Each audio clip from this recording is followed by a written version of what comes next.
अध्ययन श्रृंखला की इस परंपरा में आप सभी का स्वागत है। आज का हमारा विषय है कवि श्रेष्ठः कालिदासः, अर्थात कवियों में श्रेष्ठ कालिदास के बारे में।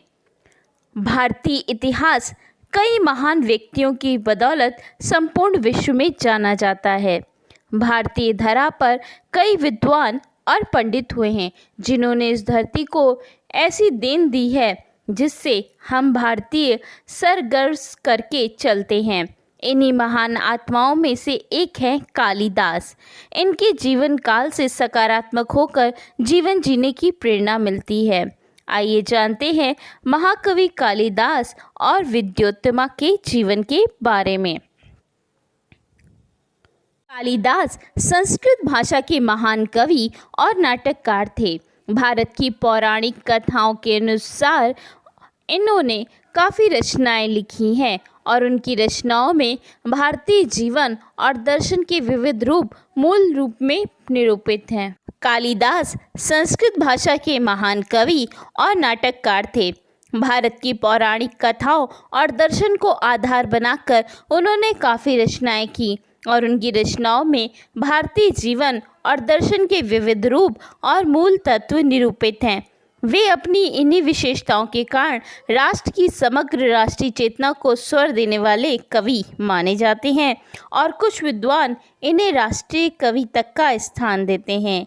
आइए जानते हैं आज इस पाठ कवि श्रेष्ठः कालिदास के माध्यम से कालिदास और विद्योत्तमा के बारे में। कथाओं और किंवदंतियों से ये पता चलता है कि वो शक्ल सूरत से तो सुंदर थे और विक्रमादित्य के दरबार के नवरत्नों में से एक थे।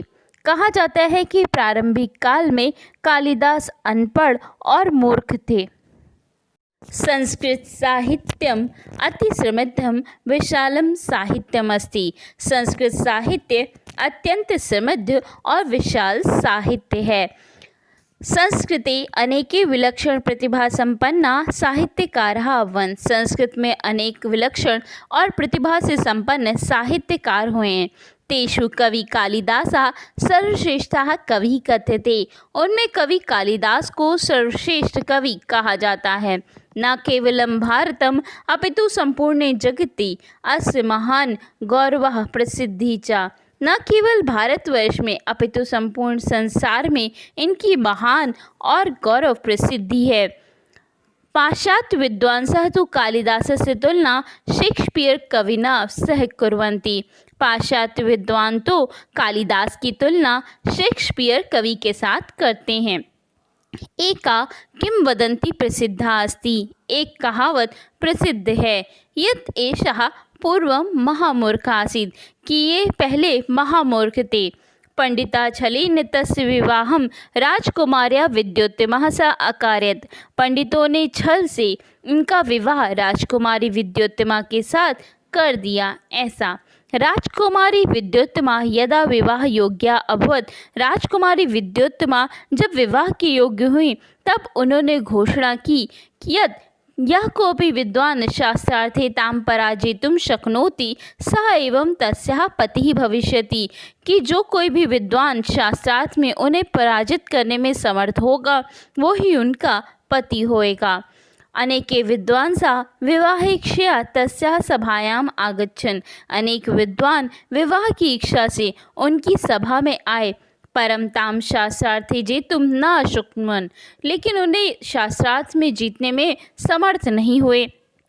एतेन अपमानेन क्रुद्धा ते सर्वे मिलित्वा निश्चयम् अकुर्वन्। इस अपमान से क्रोधित होकर के ते सर्वे मिलित्वा उन सब ने मिल करके निश्चयम् अकुर्वन् निश्चय किया यत् ते राजकुमार्याः विवाहं केनापि मूढ़ेन सहैव कारयिष्यन्ति।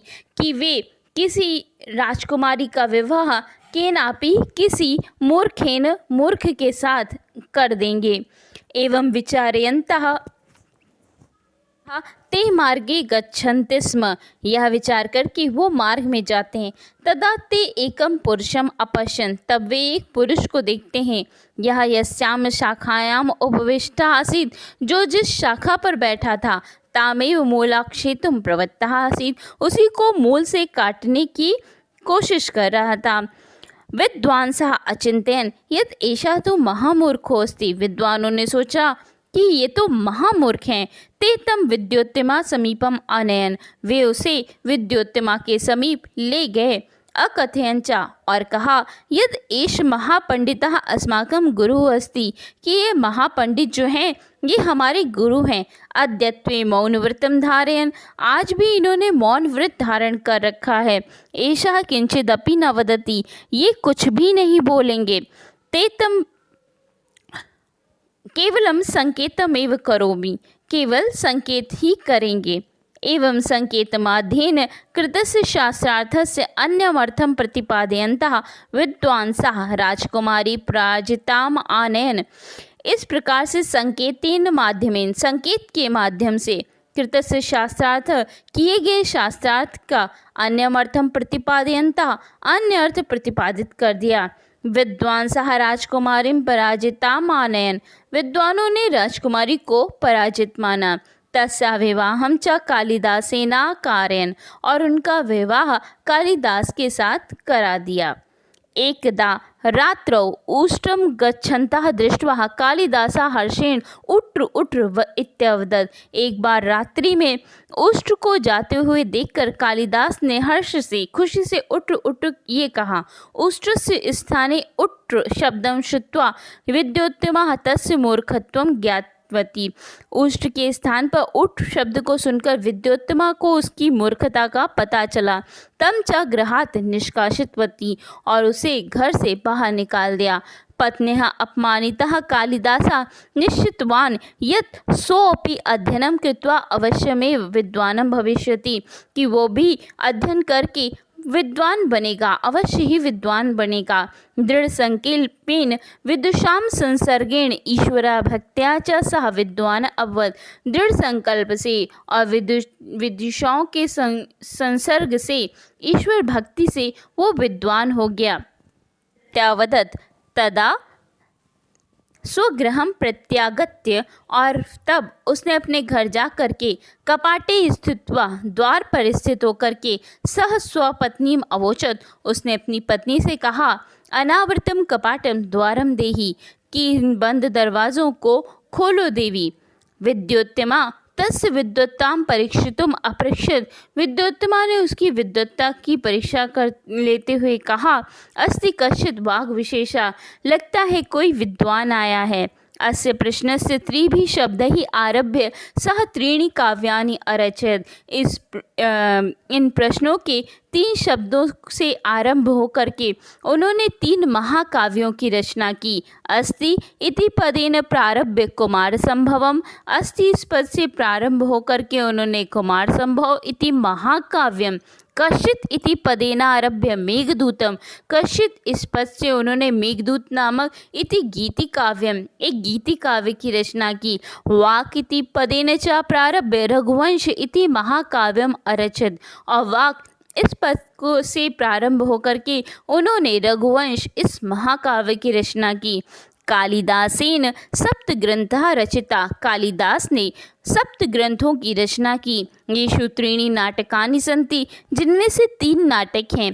अभिज्ञान शाकुंतलम, अभिज्ञान शाकुंतल, मालविकाग्निमित्रम, और मालविकाग्निमित्र, विक्रमो वर्षीयम, और विक्रमो वर्षीय। तस्य 2 महाकाव्य स्था, और उसके 2 महाकाव्य थे। रघुवंशम, रघुवंश, कुमार संभव। 2 गीति काव्यम, इस तरह 2 गीति काव्य हैं। ऋतु संहार मेघदूतम च इति। अभिज्ञान शाकुंतलम कालिदासस्य परमं प्रसिद्धं नाटकम् अस्ति। अभिज्ञान शाकुंतल कालिदास का परम प्रसिद्ध नाटक है। अस्य विषये विद्वांसः कथयन्ति, इसके विषय में विद्वानों ने कहा है, काव्येषु नाटकम रम्यम तत्र रम्या शकुंतला, काव्यों में नाटक रम्य सुंदर है और उसमें भी ज़्यादा सुंदर है शकुंतला। मेघदूतम गीति काव्यानाम शिरोरत्नम मन्यते, मेघदूत गीति काव्यों का शिरोरत्न यानी शिरोमणि माना जाता है।